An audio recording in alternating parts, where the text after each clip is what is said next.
You're watching WTZA, Channel 62, Hudson Valley Television.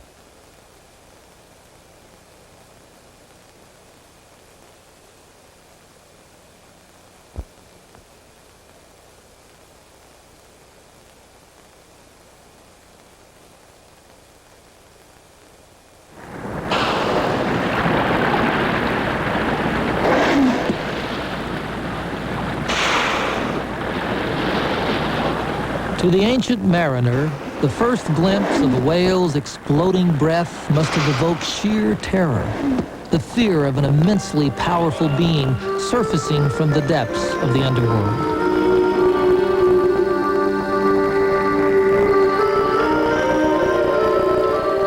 Slaughtered or stranded on beaches, it was only in death that its full measure was revealed. 100 feet long. 180 tons of mystery. Their lifeless bodies have provided us a catalog of parts, an inventory of flesh and bone. But how do they live? To truly understand them, we must enter their world.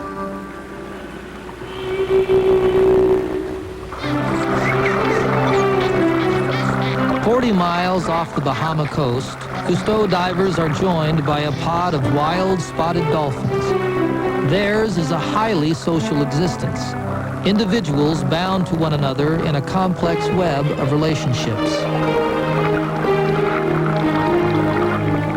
In this three-dimensional world, predators can appear from any direction, and being part of the group is essential to the survival of the individual.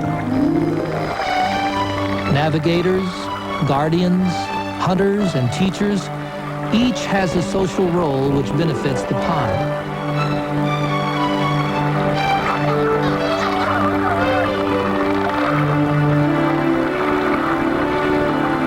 Mothers teach their spotless babies to hunt with sound for prey hidden in the sand.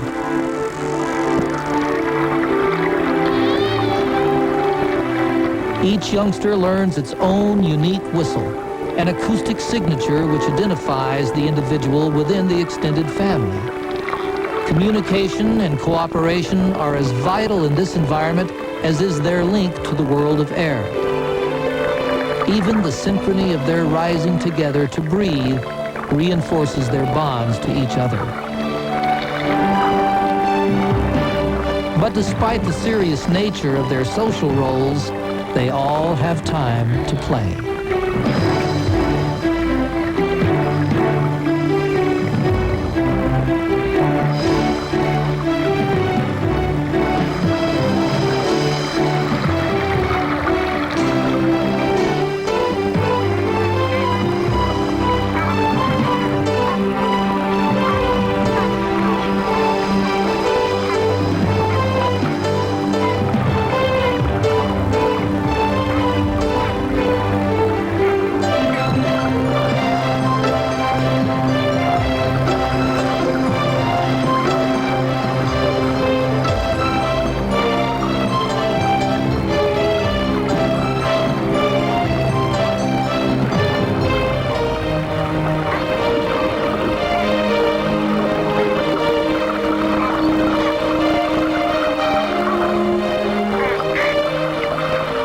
Theirs is a world of community, dominated by the need to associate one with the other. They are less than complete when separated or alone.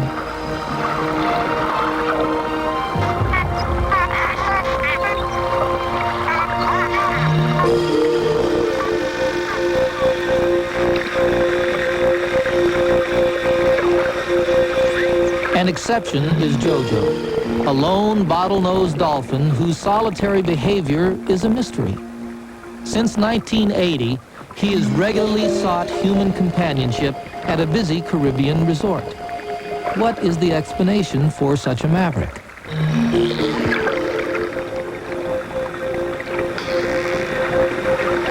Not behaving like an animal trained in captivity, nor looking for a handout, JoJo is wild and unpredictable.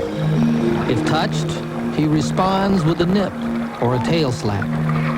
The games are played by his rules.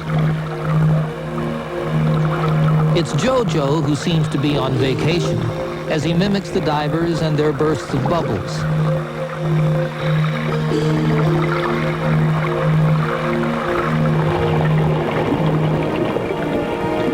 Fascinated by motors, JoJo rushes to the surface for a quick breath of air before teasing the divers in a game of tag, made possible only by the speed of their scooters.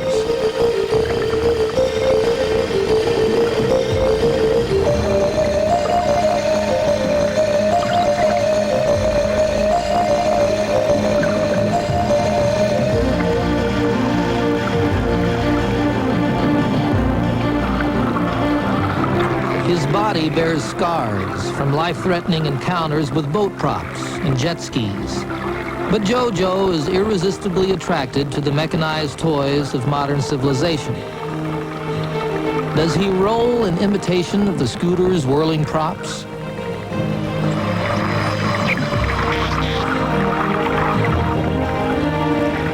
Why does JoJo choose human companionship?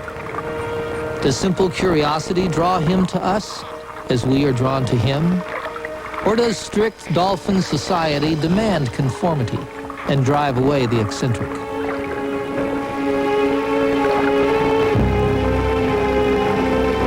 To learn more about wild dolphins, Jean-Michel Cousteau comes to meet JoJo with a family friend, 12-year-old Christine Preslin.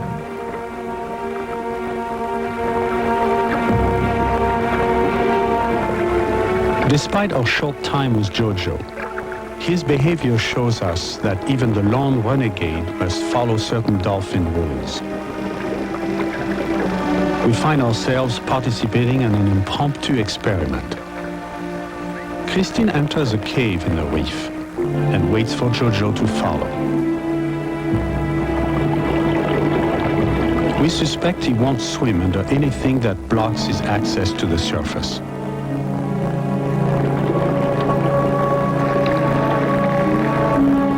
At least every 10 minutes, he must take a breath of air and will not risk being trapped.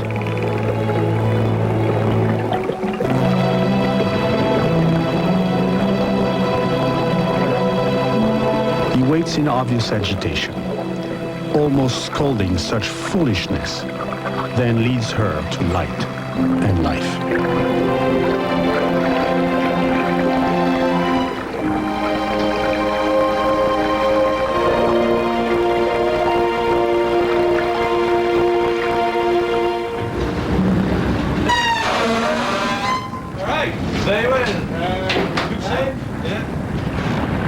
Half a world away, we prepare a decompression chamber as a safety precaution for a deep cave dive. Unlike the whale or dolphin, we require complex technology to endure the physical stress of diving to great depth. We've heard a rumor of whale bones deep in a cave. Why would they have entered such a place when it could cost them their lives? We set sail from Fiji in search of the remote cave. As we go down and enter the cave, I want everybody to hug the top of the cave. That'll put us in at about the 160-foot, Expedition leader Don Santi has planned this dive to the half minute. At a depth of 200 feet, timing is critical. The divers will carry backup lights, double tanks, and the additional gear which will ensure our safety.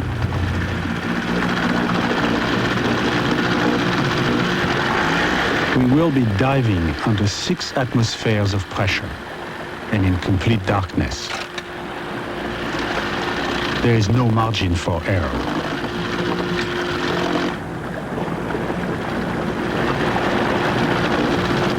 In the shallow waters above the reef, we descend, trailing behind us hundreds of feet of lighting cable, a way to illuminate the recesses below, and our lifeline to the surface.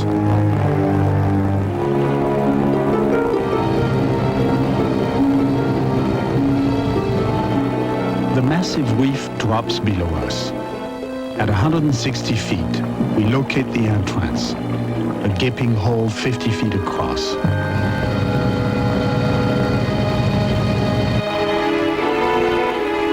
The cave itself is an ancient tomb. The accumulated remains of prehistoric corals and jagged volcanic rock.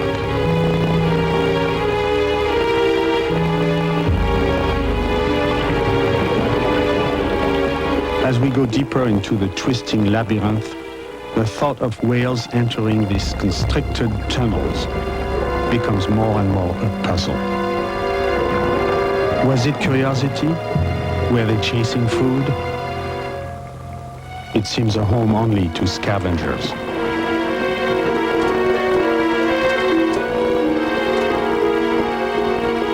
Mark Blessington finds part of a skull resting upside down.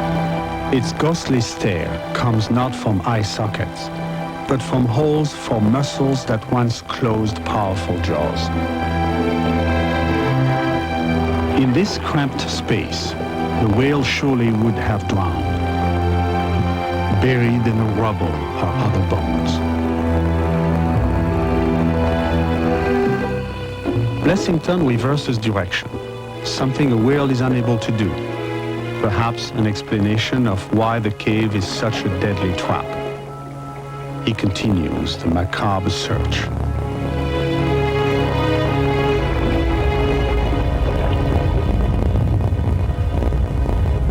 In the distance, an earthquake, a chilling sound.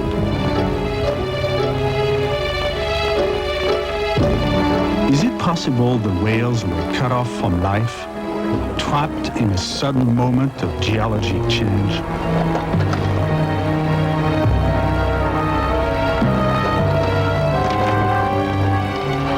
Struggling through a narrow opening more than 200 feet within the cave, Blessington searches another hidden chamber. His lights reveal a pile of tangled vertebrae.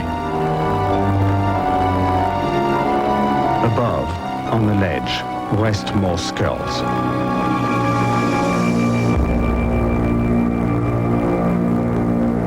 True to their social nature, they were not alone. Mute sentinels, they guard their secret, entombed together.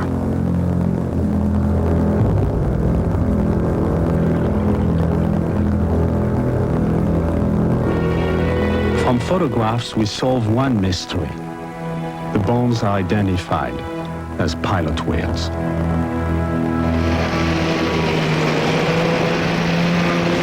Off the northwest coast of Africa, near Tenerife Island, a group of short-finned pilot whales congregate.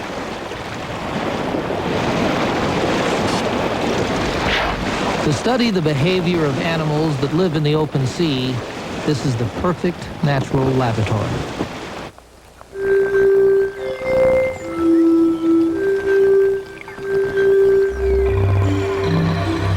Usually elusive, the whales are difficult to approach.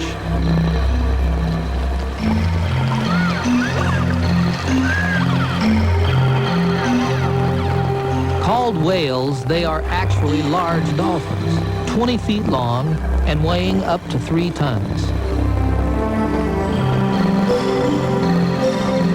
But what is more intriguing are their extraordinary bonds to each other. Family ties that last as long as they live. Pilot whale society revolves around the mother. Generations of children never leave her side. Sons go away only long enough to mate outside the pod and never know the identity of their offspring. Since they cannot protect their own children, males become protective uncles, guarding the safety of their closest maternal relatives, all directly linked to the matriarch of the pod. Only one land animal lives in such a society. Also mammals, they are tribal humans.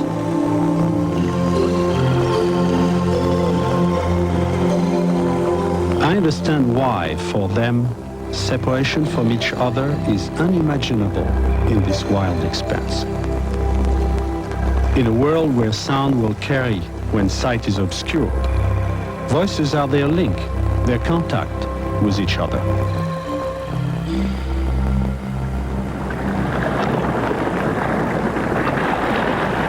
Yves Lotnica prepares to listen in on their language.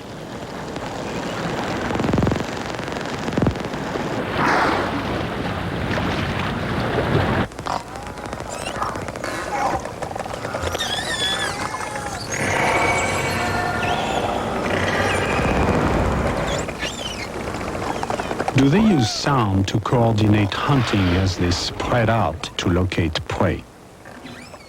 Or do calls of alarm alert the larger males to danger?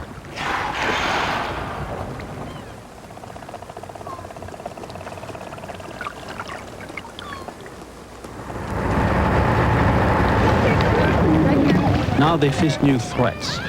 Our numbers grow, and so does our curiosity. Do we risk loving to death these animals we barely know?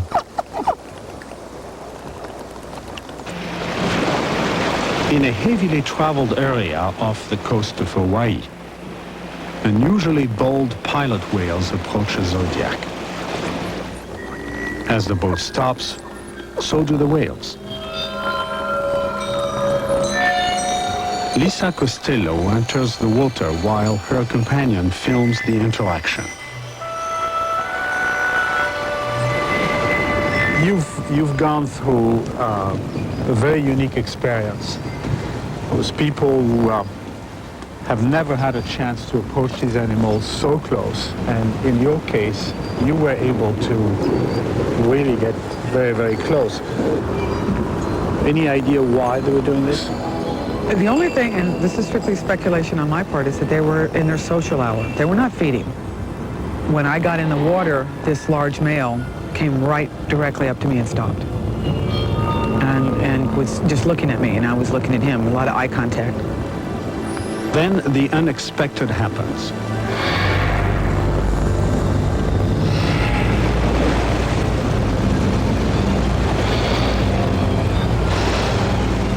She breaks free. But the whale reclaims her.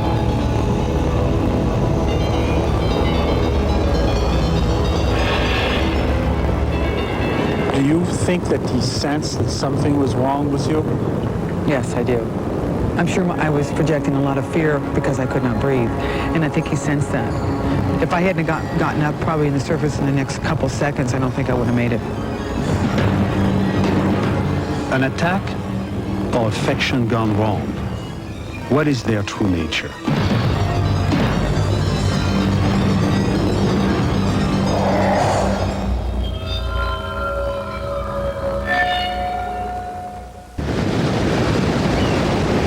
Pilot whales mass strand and die more than any other whale or dolphin.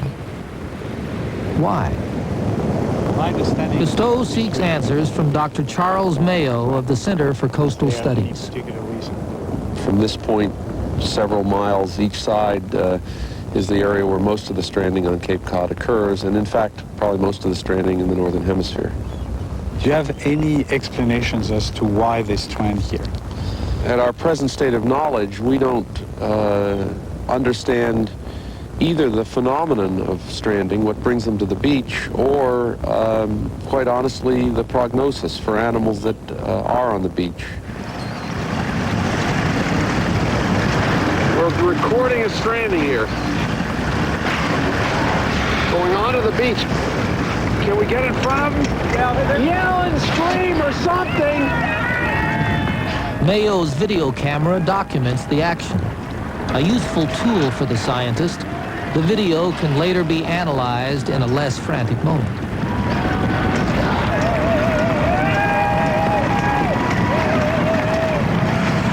In this same location, 200 years ago, pilot whales were slaughtered.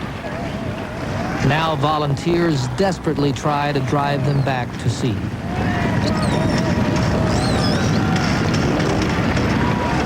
What force overrules their will to save themselves? Are they sick or lost Are disoriented leaders followed by the others, risking death over separation? A decision is made to euthanize the largest and sickest animals. Why do we decide to put this one away and keep this one alive and release this one or put that one in captivity? Well, I think just by the fact that we intervene and decide to do any of those things, some could say we're playing God a bit. There are many issues that are involved, not the least of which is whether we should intervene at all. But once we say we will intervene, I think we should ask the question, do we really have reason to put any of them down, or should we at least understand the phenomenon better before we start doing that? Their behavior disturbs us, perhaps a reflection of our own fear of death. They have, after all, been stranding for at least 30 million years. With several individuals removed from the pod, the remaining whales leave and are monitored with radio tags.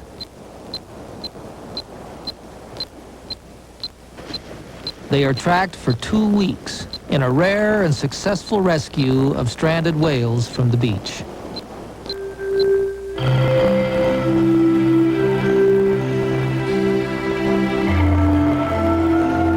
But why they strand remains a mystery. Another enigma may be solved by space-age technology. Scientist Jeff Goodyear assembles a satellite tag. The device is able to transmit information about water temperature, number of dives, and continually monitors location. The 10-ounce tag will be attached to a 50-ton whale. It seems ironic that although we have launched satellites into space, we still don't know the migratory route of one of the world's most endangered species, the humpback whale. Every year they travel from Alaska to breeding grounds in Mexico, Hawaii, and Japan, and then back 7,000 miles round trip. There is a need to know the course of their migration. Once masters of the open sea, whales must now navigate a maze of nearly invisible and deadly walls. Every individual counts in their severely diminished population. Goodyear applies an antibiotic to prevent any chance of infection.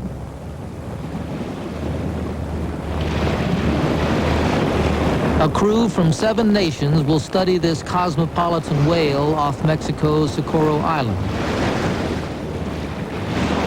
On this breeding ground, little is known of the well-named humpback.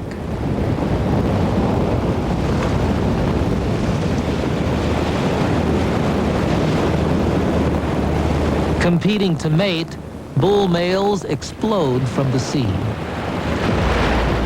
Courtship by one of the largest creatures ever to inhabit the earth is not a gentle affair.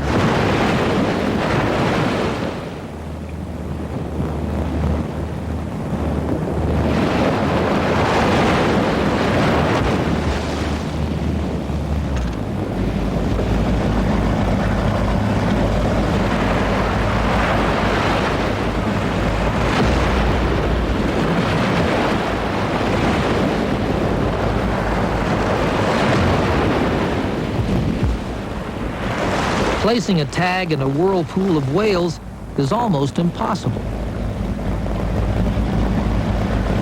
Below the ship, the object of the competition has other concerns. Her 1-ton newborn calf.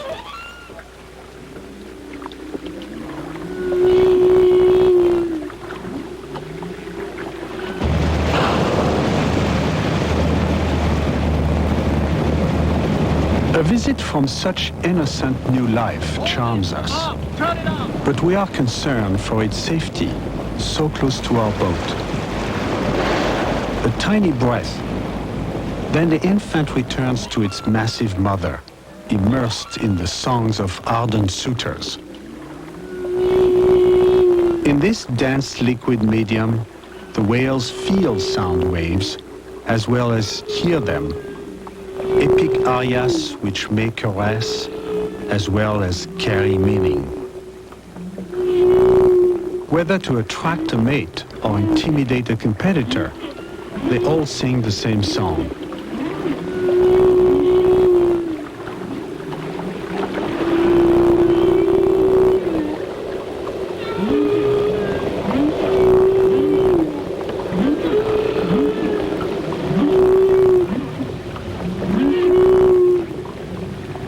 A large escort blows a stream of bubbles, a rising curtain of air that obscures mother and baby.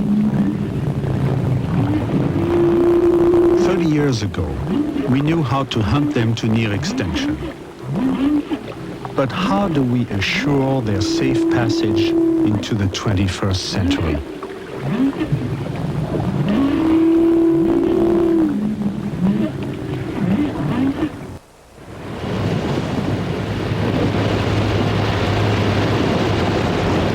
As each day passes, fewer and fewer whales are sighted as they embark to leave on their long journey north. Goodyear must quickly choose from fewer individuals.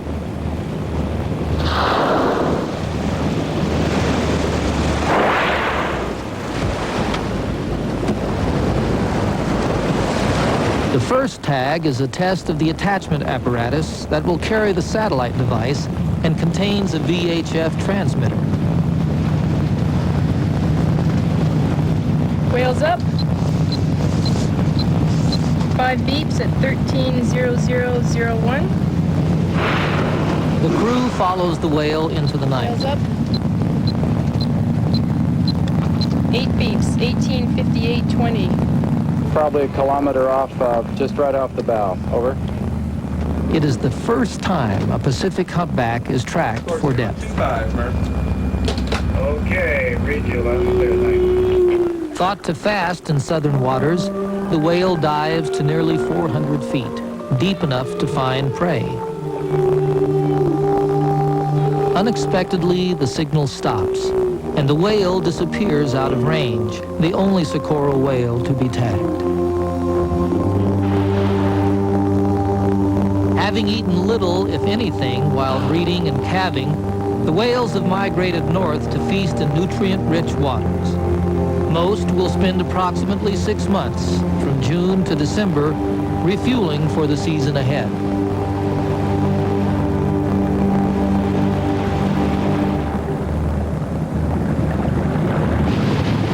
The Cousteau team joins the hungry whales of southeast Alaska, hoping that, preoccupied with feeding, they will permit closer contact and tagging will be possible. Oh, there's whales there.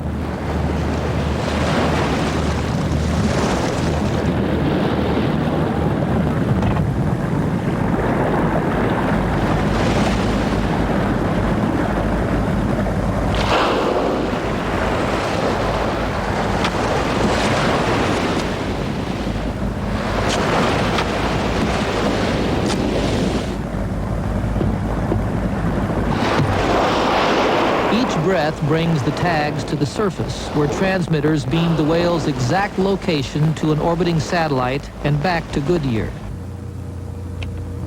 Collecting data on their movements, he begins to plot their path.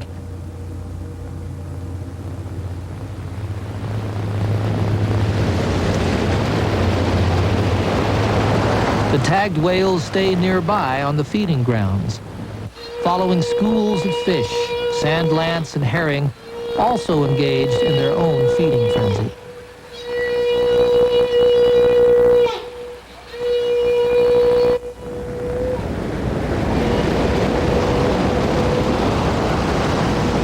Whales mow a harvest of fish in schools that can be 300 feet deep and 2 to 3 miles long.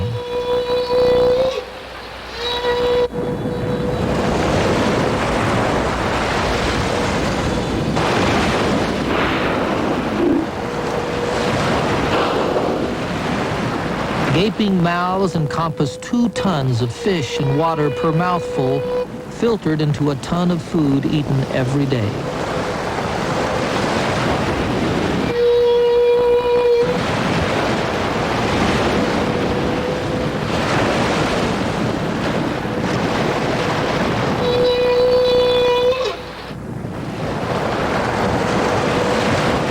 Trumpeting and lunging, they join together to corral the fish in nets of bubbles.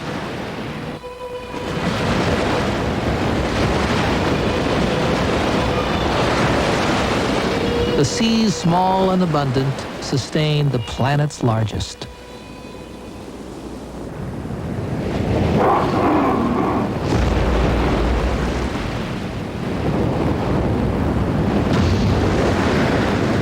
The tag stopped transmitting after 5 days, and with the help of local researcher Jan Straley, the team turns to photo identification to track the whales.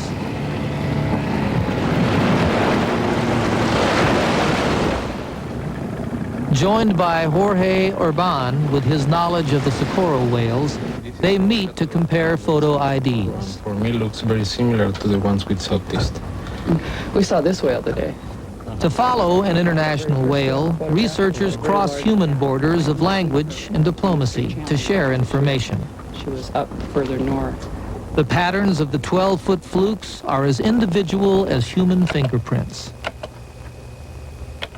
Sally Mizrock and researchers throughout the North Pacific have identified more than 2,000 humpbacks in a computerized catalog.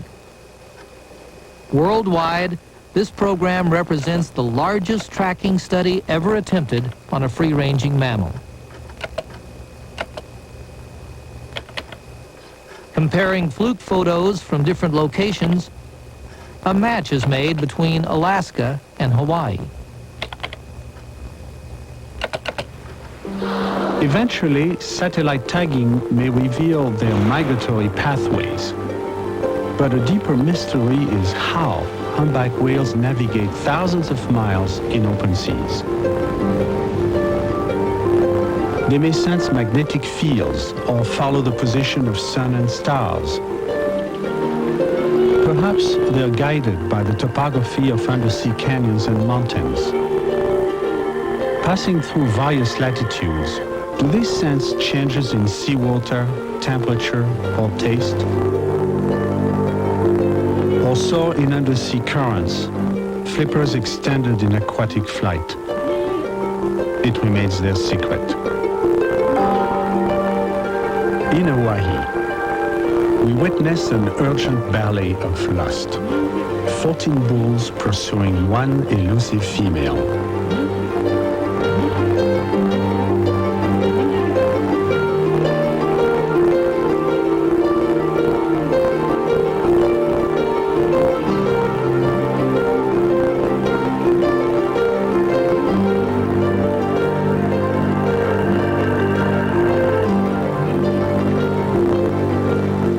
A haunting question.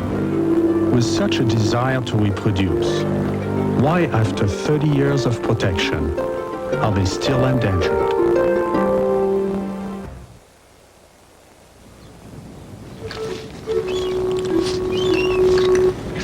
In the lagoons of Mexico's Baja Peninsula, sanctuaries protect the threatened gray whale.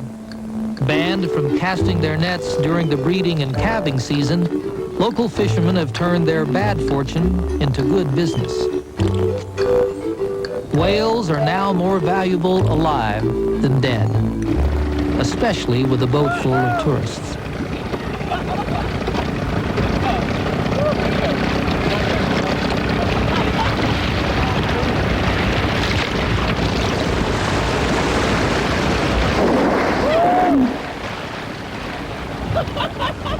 This friendly scene contradicts tales of early whalers who called the grays devilfish, demons that crushed boats and bodies in a slaughter that turned the lagoons blood red.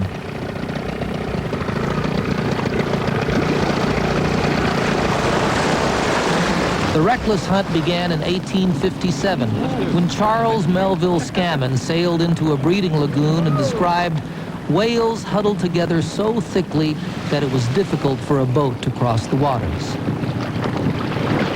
She's at the front! The front! The Greys responded to their attackers with unexpected vengeance. Where is she? Terrified whalers reacted with calculated tactics. She comes! Calves were harpooned, baiting frantic mothers to their death. 10 years later, Scammon wondered whether this mammal will not be numbered among the extinct species of the Pacific. Whether forgetfulness or forgiveness, it is an act of amazing grace that they approach us at all.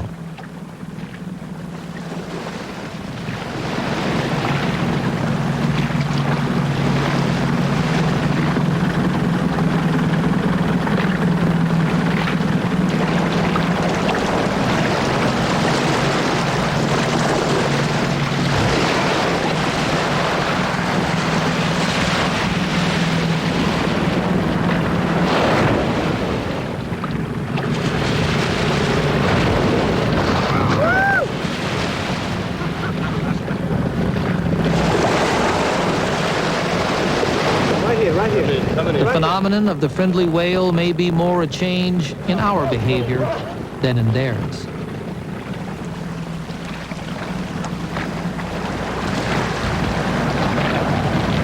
Look, there's a calf. They come to us with their calves in what may be learning overriding instinct. With a brief introduction, this friendly relationship is passed on to another generation. 1/3 of the newborns won't survive the hardship of their first year, but those who do won't be afraid of boats or people.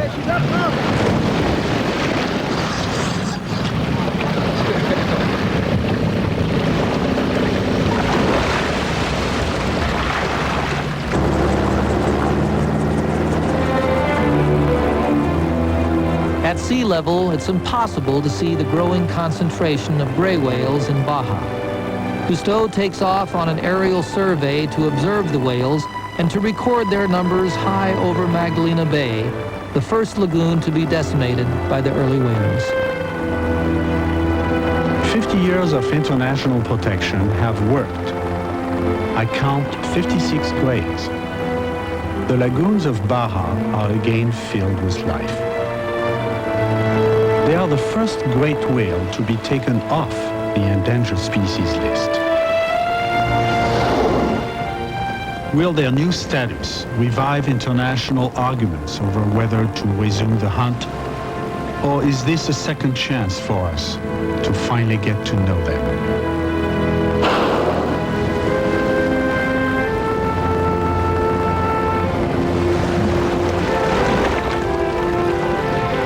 Few people have ever been diving with gray whales. We've come to see what had almost been lost forever, to experience the gray whale in its own element.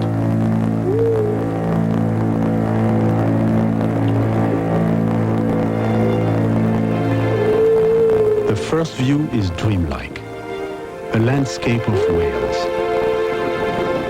They are living fossils, unchanged for 500,000 years.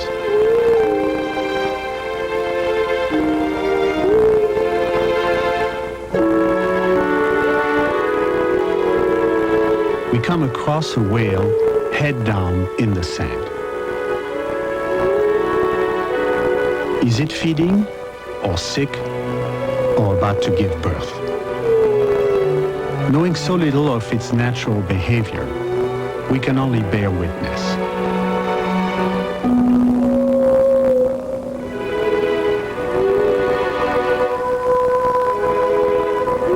They touch, caressing with flippers concealing bones like ancient hands.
collective procession, they pass, aware of our presence.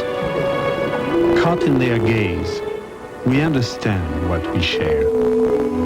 A need for others, warm blood, to breathe. Our differences appear great, but each breath reaffirms our link in the vast diversity of life. Poets best imagine their grandeur. They flow like breathing planets.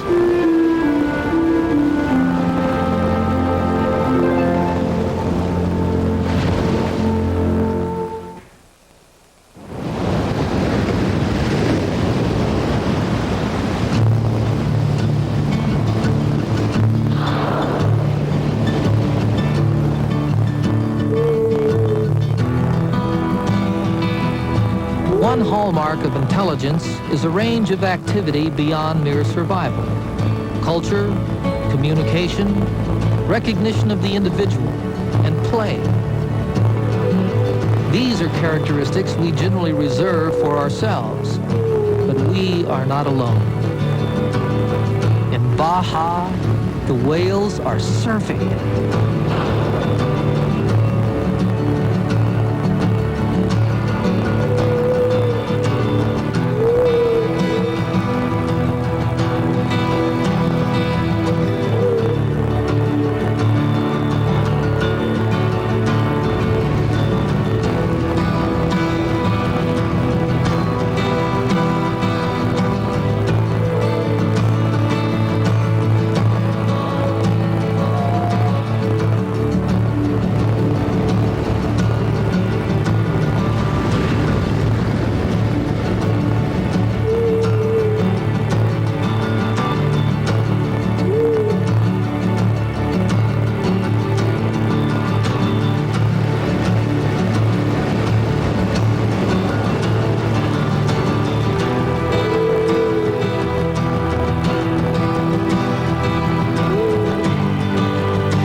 I join old friends with a song to celebrate the whales.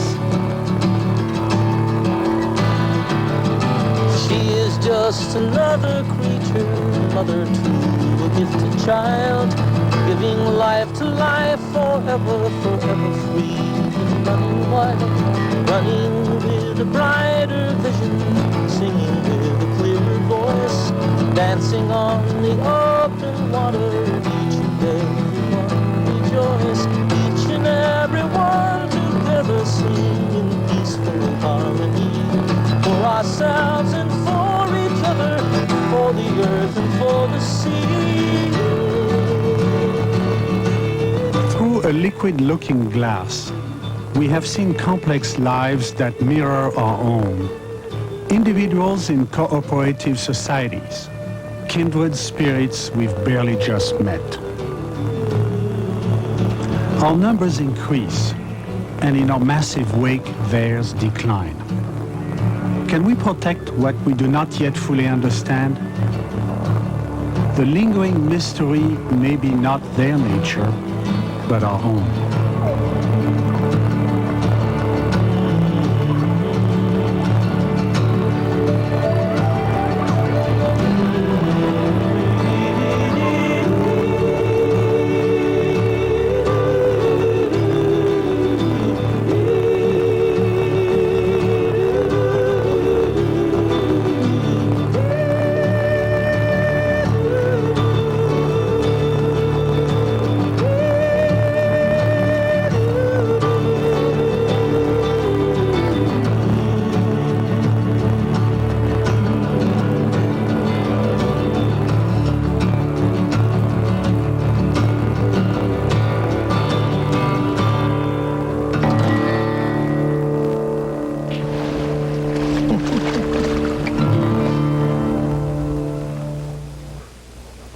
Cousteau, brought to you by State Farm Insurance. Like a good neighbor, State Farm is there. And by Chrysler Plymouth, a division of the Chrysler Corporation.